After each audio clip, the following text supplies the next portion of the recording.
Hello friends, welcome back to my channel. ഒരു plan ലവറായി ഞാൻ വെയിൽസിൽ വന്നതിന് ശേഷം ആദ്യം നോക്കിയത് എവിടെന്നെങ്കിലും ഒന്ന് രണ്ട് പ്ലാൻസ് സംഘടിപ്പിക്കുക എന്നുള്ളതാണ്. അങ്ങനെ ഇരിക്കുമ്പം ഒരു ഫ്രണ്ടിൻ്റെ വീട്ടിൽ പോയ ഞാൻ അവിടെ നിറച്ചും ഇംഗ്ലീഷ് ഐവി നിൽക്കുന്നത് കണ്ടപ്പം ഒത്തിരി ഹാപ്പിയായി. നമ്മുടെ നാട്ടിൽ മണി പ്ലാന്റ്സ് ചില പറമ്പിലൊക്കെ വളർന്ന് നിൽക്കുന്നത് കണ്ടിട്ടില്ലേ, അതുപോലെയാണ് ഇവിടെ ഇംഗ്ലീഷ് ഐവി. ഒരുപാട് പറമ്പിൽ ഞാൻ ഇംഗ്ലീഷ് ഐവി വളർന്ന് നിൽക്കുന്നത് കണ്ടിട്ടുണ്ട്. ഏതായാലും ഈ ഇംഗ്ലീഷ് ഐവി നാട്ടിൽ വെച്ചിട്ട് എൻ്റെ ഒരു ഫേവറേറ്റ് പ്ലാന്റ് ആയിരുന്നു. പക്ഷേ ഇത്രത്തോളം താഴ്ചയൊന്നും വളർന്ന് ഞാൻ കണ്ടിട്ടില്ല. ഏതായാലും ഇംഗ്ലീഷ് ഐവിയുടെ കുറച്ച് കട്ടിങ്സ് പറിച്ചിട്ട് പോയിട്ട് വീട്ടിൽ കൊണ്ടുപോയിട്ട് കുഴിച്ച് വെക്കാം, അത് നന്നായിട്ട് വളർന്നു വന്ന് നിന്നിട്ടുണ്ടെങ്കിൽ നല്ല ഭംഗിയായിരിക്കുമല്ലോ കാണാമെന്ന് വിചാരിച്ച് ഞാൻ കുറേ കട്ടിങ്സ് പറിച്ചെടുത്തു. പക്ഷേ ഈ കട്ടിങ്സ് ഒന്നും പിടിച്ചില്ല കേട്ടോ. ആകെ 3-4 കട്ടിങ്സാണ് പിടിച്ചത്. അതിപ്പോൾ അത്യാവശ്യം നന്നായിട്ട് എൻ്റെ കയ്യിൽ വളർന്ന് നിൽക്കുന്നുണ്ട്. പിന്നീട് ഞാൻ ആലോചിച്ച് എവിടെയായിരിക്കും ഇവിടെ പ്ലാന്റ്സ് അവൈലബിൾ ആയിട്ടുള്ളത്. സമ്മർ സീസൺ ആയിട്ടുണ്ടെങ്കിൽ ഒരു പൂക്കാലമാണ് ഇവിടെ.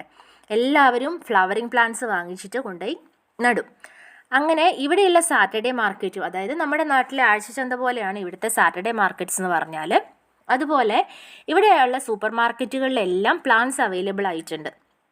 ഇവിടെ വരുന്ന ഏതൊരാളെയും പോലെ നമ്മുടെ നാട്ടിലെ വിലയുമായിട്ട് ഇവിടുത്തെ വിലയെ ഒന്ന് കമ്പയർ ചെയ്ത് നോക്കും. അങ്ങനെ നോക്കുമ്പോൾ ഇതാ ഈ ബന്ദിച്ചെടിയുടെ വില നോക്കിക്കേ, 2.99 പൗണ്ട്സ്, അതായത് നമ്മുടെ നാട്ടിലെ 300 രൂപ.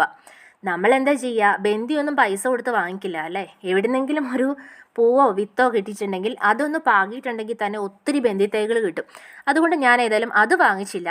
എന്നാലും എന്നെ ഹാപ്പിയാക്കാൻ വേണ്ടിയിട്ട് ഞാൻ 1-2 പ്ലാന്റ്സ് വാങ്ങിച്ചു. അതിലൊരു പ്ലാന്റാണ് കേട്ടോ ഈ റോസാ ചെടി. നിറഞ്ഞു പൂക്കളുമായിട്ട് 2-3 ആഴ്ച എൻ്റെ അടുത്തുണ്ടായിരുന്നു ഈ റോസാ ചെടി. ഇപ്പം വലിയ പൂക്കളൊന്നുമില്ല. ഏതായാലും ഈ ഇംഗ്ലീഷ് ഐവിയോടൊപ്പം ഹണ്ട് ചെയ്ത മറ്റൊരു പ്ലാന്റും എൻ്റെ അടുത്തിപ്പോൾ നന്നായി വളർന്ന് നിൽക്കുന്നുണ്ട്. ഇത്രയേ ഉള്ളൂ ഇന്നത്തെ വീഡിയോ. അടുത്ത വീഡിയോയുമായി വീണ്ടും കാണാം. Till then take care, bye bye.